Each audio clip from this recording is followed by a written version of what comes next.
Man, once you think that Nintendo is done, when everyone is saying that don't expect anything from Nintendo except the Tears of the Kingdom, Nintendo drops a crazy direct like that on us with tons of demos and games to look forward to this year. I've just been going through everything this week. It's been a crazy couple days since the direct. I've been giving off a lot of my first impressions on everything that they gave us. So today we're just going to go over the Kirby's Return to Dream Land Deluxe demo and give my thoughts on that. But before we hop into the video, guys, do me a favor, like and subscribe down below. It definitely means a lot to me. And with that, let's hop into the video. I grew up my entire life playing Kirby games. I played it on the Super Nintendo, Game Boy Advance. I've always liked Kirby games, but I don't think I was ever in love with them so much. I could never hold Kirby up to the same standards that I would of Mario or a Zelda game. But after last year's Kirby's Forgotten Land, I think my thoughts definitely changed.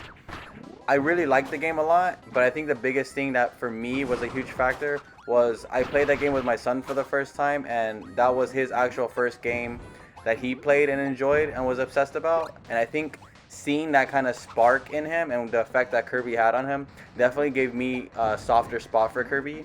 I think I definitely took a different approach to how I see Kirby games now. I always saw them as just kind of this cute, easy game that I could play with my brothers and not be like too serious about it. But now that I see my son playing it and him falling in love with Kirby so much, I definitely see the joy that Kirby can bring to a wider audience of people. And it's definitely gave me a larger appreciation for Kirby. So when we saw the announcement trailer for Return to Dream Land Deluxe, we were definitely excited. This is a game that I never played back on the Wii. So I was very excited to try it out this time. The art design looked beautiful. I love the colors. I think that's the biggest thing about like Nintendo is just their colors. They're not afraid to use them. They come out guns blazing with the yellows and the blues and the greens, and it's just so much fun to look at. So that's awesome. So I did play this demo with my son. I also played it separately again with my wife. And everyone took away from it the same thing is that this game is just it's simple, it's silly, it's fun. It's a platformer that I think anyone could hop into. So in this demo, it includes 3 levels from the first world. So there's 2 traditional platforming style levels with a mini boss at the end. And then there's the boss level, which is the tree boss guy that's in every Kirby game. So the platforming levels play like your traditional platformer. You start at one side of the end and you form your way to the other side.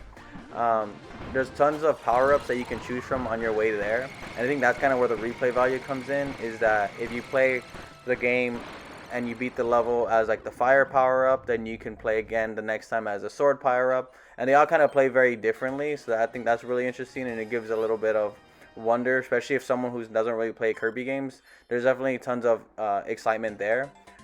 For me, I'm used to pretty much seeing these traditional power-ups, the 2 power-ups that kind of stood out a little bit to me were the sand power-up and then the leaf power-up.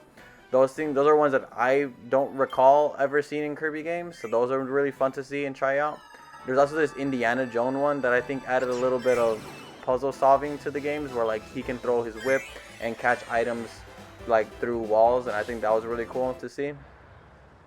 The enemies and bosses in this game, I don't think any of them pose any actual threat to anybody. I mean, the game gives you so much life and gives you so many lives that it'd be really hard to like die in this game. You kind of have to actively try. So with that being said, if you're someone who plays a lot of video games or even plays just platformers or anything, I don't think you're going to get a lot of challenge here. So if you're looking just for an easy, cozy game to play, definitely recommend it for those type of people. But if you're looking for some kind of challenge or some kind of difficulty here, it's not here at all. There's no difficulty. With that being said, it is really perfect for people who have little ones or people who it's your first time trying to get into video games. This is definitely a great starting point, and that's really awesome to see. So with that being said, if you don't have a lot of people in your house, or if you are a hardcore gamer, I don't see a huge reason why you might want to get this game, except for if you just want a really cozy ride or if you just really love Kirby and the Kirby gameplay style.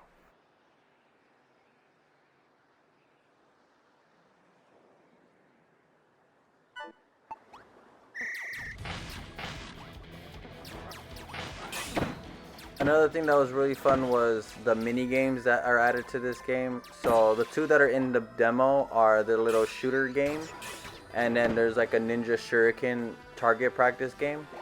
So when I played this with my wife, we played the shooter and she wasn't really into it, but the target practice one, she was really excited about that.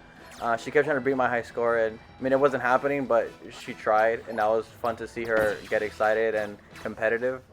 As far as my son, he was really in love with the shooter one, so that was really cool to see him actively be competitive. Like I felt like there was times where he actually got me without me having to like help him out or anything, or he was even killing the computers.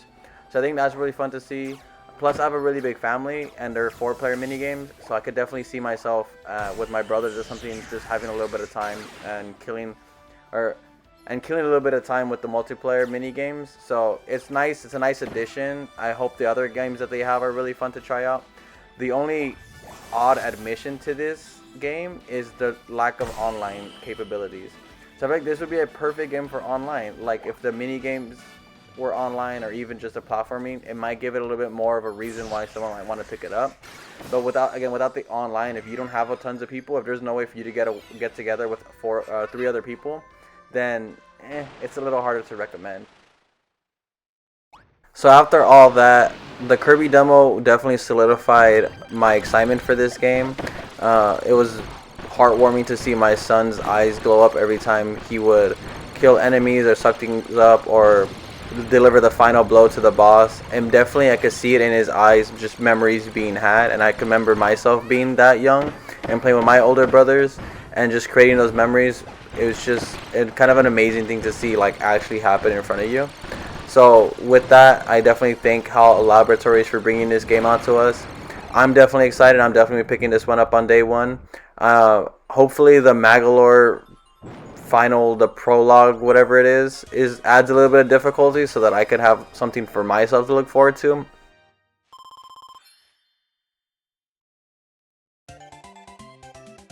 Well, thank you guys for sticking around to the end of the video. That's all my thoughts on the game. Let me know down in the comment section below if you're going to be checking out Kirby, or if you're going to be skipping this one, or maybe waiting for a price drop on this one. But yeah, with that, I'll see you guys in the next video.